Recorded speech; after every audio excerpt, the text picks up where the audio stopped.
The reality of the snake described in Genesis. Has the reality of the snake described in Genesis ever sparked your curiosity? Have you ever wondered if the familiar story of Adam and Eve is more than it seems? My perspective on this biblical narrative might completely overturn what I will share with you today. The truth of this story will prove to be more intriguing and enigmatic than you could have ever imagined. The description of the snake in Genesis has long been considered a direct metaphor for deception and temptation. Is this, however, the correct reading? You may have misinterpreted this for generations. Today, we will explore the original Hebrew texts to uncover an unexpected secret that could contradict everything you have learned about this narrative. Additionally, we will delve into other ancient perspectives and ideas that reveal a creature vastly different from what we usually see in the first book of the Bible. In the end, this film will provide a new way to view this story, and the thoughts you derive from it could completely change how you think about this ancient tale. Ultimately, our initial assumptions about the snake in Genesis might have been incorrect. The foundational book of the Bible, Genesis, holds great significance for both Judaism and Christianity. Thousands of years of religious thought have been influenced by its stories, which are said to have been written by Moses. Deep themes such as temptation, the erosion of innocence, and the essence of humanity are explored in the narrative of Adam and Eve in the Garden of Eden. The compelling message of this story may be better understood if the true identities of its characters are known. Returning to the Hebrew text of Genesis will shed light on the identity of the snake. The word Nakash is used to describe the snake in chapter 3, verse 1. Hebrew is a language rich in complexity, and this word carries much deeper meaning than simply snake. Despite many translations using it in this sense, the name Nakash has two meanings: snake and possessor of secret knowledge or magical powers. The true identity of this being can be better understood through the portals opened by this dual meaning. Perhaps Nakash does not refer to an animal at all, but rather to a person with mystical or remarkable abilities. Different interpretations of this figure have been supported by scholars for generations. Some believe that Nakash is best understood metaphorically as a rebellious divine being or a force of chaos. Some even go so far as to say that this figure is not a snake at all, but rather something much more complicated, such as a fallen angel or Satan himself. One more extreme viewpoint posits that the character's function in Genesis is analogous to that of Prometheus, the mythological figure from Greek mythology who defies convention. This figure might do more than entice. It could teach something. In this light, the snake takes on a multifaceted personality, capable of both seduction and revealing previously hidden truths. This being could be more than a simple physical object. According to some theorists, it could even be a minor god or another supernatural being. Beliefs from the ancient Near East echo this imagery, with serpent entities frequently representing wisdom and eternity.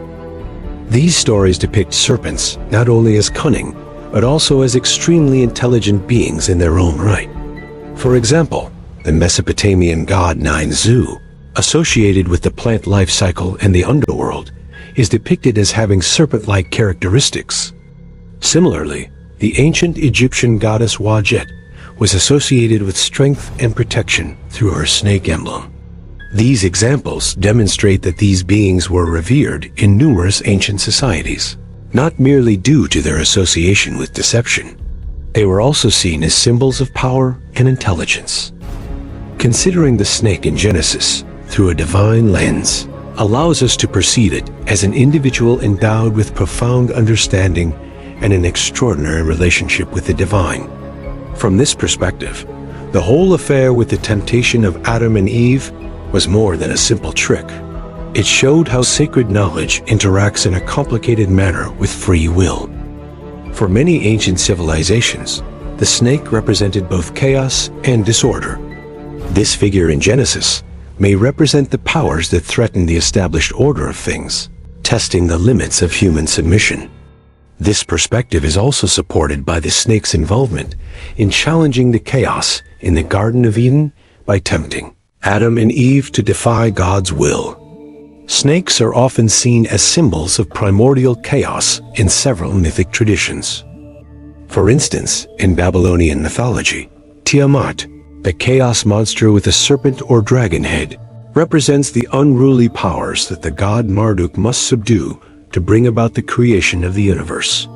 Just as Jormungandr, the giant serpent in Norse mythology, threatens the world's balance in light of these symbolic meanings, we can see the snake in the Genesis story as a rebellious force testing the limits of human submission and divine authority. The endless conflict between order and chaos is a constant theme in many creation mythologies, and this interpretation emphasizes that. One interpretation of the actions of the snake in Genesis is that they represent the cosmic struggle between order and disorder that people experience daily. The internal struggle between pursuing forbidden knowledge and adhering to divine precepts might be symbolized by the snake. According to another interpretation, this perspective analyzes the ethical and philosophical foundations of the story, proposing that the snake represents the universal desire to challenge established boundaries and discover more about what is mysterious. In this view, the snake embodies our natural curiosity and desire for autonomy.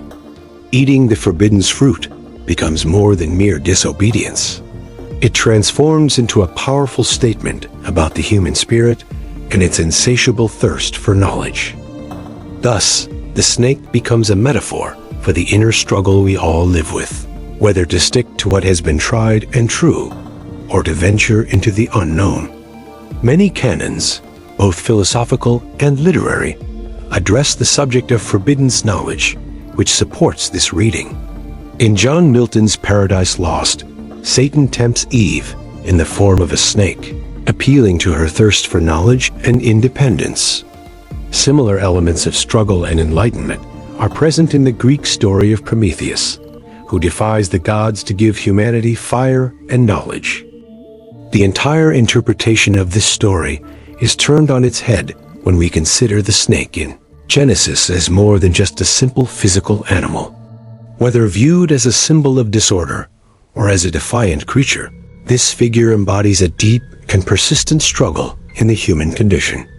The result is a more nuanced and complex story that shows the divine working alongside humanity in an endless quest for knowledge and the secular struggle between order and chaos. This perspective allows us to reevaluate the account of Adam and Eve. We consider the snake not merely as a trickster, but as a catalyst for humanity's search for enlightenment. In a sense, it represents a turning point in human history. The act of eating the forbidden fruit signifies the transition from naivety to wisdom, from mindless conformity to liberated action, challenging the conventional view of the snake as a negative, monotheistic character and proposing a more nuanced character. This reading opens the door to further theological considerations and compels us to question the role of supernatural entities in human existence and the essence of temptation. Was the temptation of the snake truly a part of a greater plan for human progress? The pursuit of knowledge could be an essential and inevitable part of our special evolution. This perspective on the snake can illuminate the complexity and narrative depth of the Bible, strengthening the faith of believers and inspiring a more receptive reading of the text. To fully understand the hidden meanings of these ancient myths, it is essential to investigate the writings in their original languages and cultural contexts. Genesis 3 is where the snake first appears. According to the Bible, it is the most cunning of all of God's creations. By asking Eve, "Did God really say that?" it challenges her conviction not to eat from any tree in the garden. The Hebrew word aram, which means cunning in English, suggests both cleverness and deceitfulness.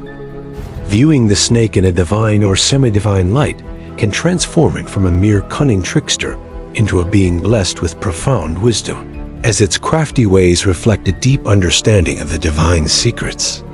Genesis 3:4-5 marks the moment of the well-known temptation, where the snake assures its victim, "You surely will not die."